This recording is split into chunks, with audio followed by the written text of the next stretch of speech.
nous venons de rendre public un accord unitaire avec le parti de gauche et le NPA pour une liste qui va s'appeler liste unitaire anticapitaliste, antilibérale et écologiste en Basse-Normandie.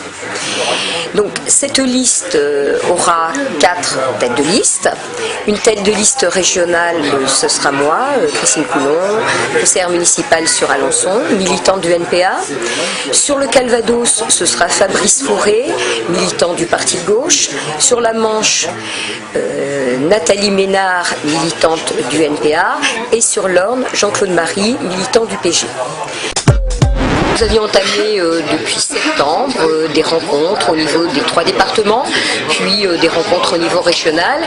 Et aujourd'hui, nous avons rendu public une liste qui s'appellera liste unitaire anticapitaliste, antilibérale, écologiste, donc qui déclinera face à la crise sociale, politique, économique, écologiste, un programme de rupture avec le social-libéralisme sur notre région.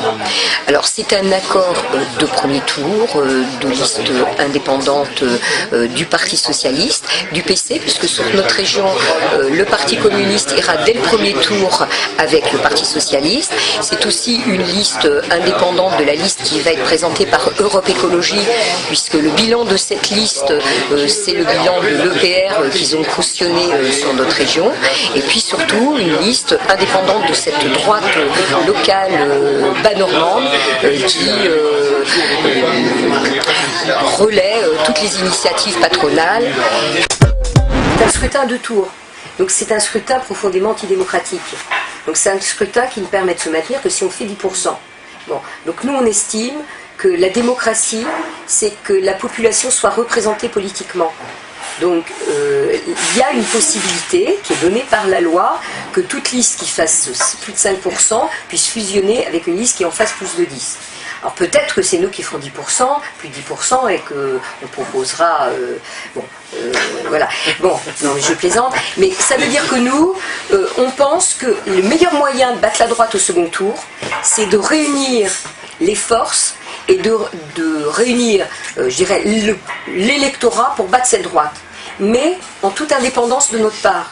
Ça veut dire que nous n'irons pas sur un accord programmatique avec le Parti socialiste, puisqu'au premier tour, nous aurons mené 2 campagnes sur des programmes différents, hein, je pense qu'on le démontrera, mais cette fusion démocratique permet effectivement de recomposer des listes et permet dans ce cas-là que nous, on appellerait dans ce cas-là nos électeurs à voter pour cette liste et d'avoir des élus.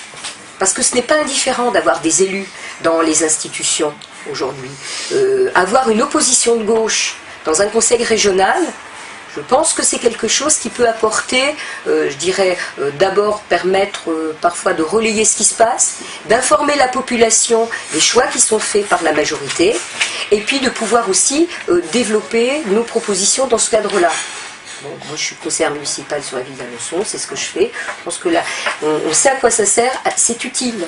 Donc c'est pour ça qu'on proposera ça.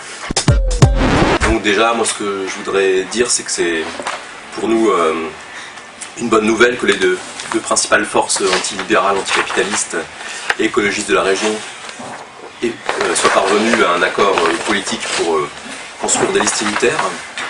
Donc on s'est rencontrés depuis un certain nombre de mois, on a beaucoup travaillé, on s'est aperçu qu'il y avait beaucoup de points communs et de convergences sur le programme. Nos listes, néanmoins, restent ouvertes à d'autres forces politiques qui se retrouveraient sur nos idées, sur notre programme, à des personnes, à des gens du mouvement social, par exemple. Puisque pour le parti de gauche, l'unité, c'est un petit peu notre raison d'être. On est dans une situation politique où le mouvement social est un peu seul à résister aux attaques libérales du gouvernement de droite de Sarkozy, de 30 ans de déconstruction du modèle social.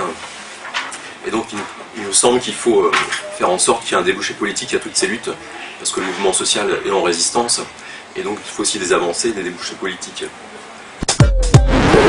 Un élément très positif, l'accord que nous avons fait avec le PG. Pour nous, c'est un accord qui est ouvert à d'autres forces politiques qui partageraient notre projet de construire, de proposer une alternative indépendante de la social-démocratie, une alternative qui puisse être une arme contre Sarkozy, contre cette droite qui va nous attaquer, nous porter des coups encore plus importants dans les mois à venir. Et donc nous entamons aujourd'hui la campagne avec prochainement des réunions sur toute la région, dans toutes les villes, pour monter des comités de campagne. Donc voilà une campagne de terrain que nous essayons de mettre en place dès maintenant.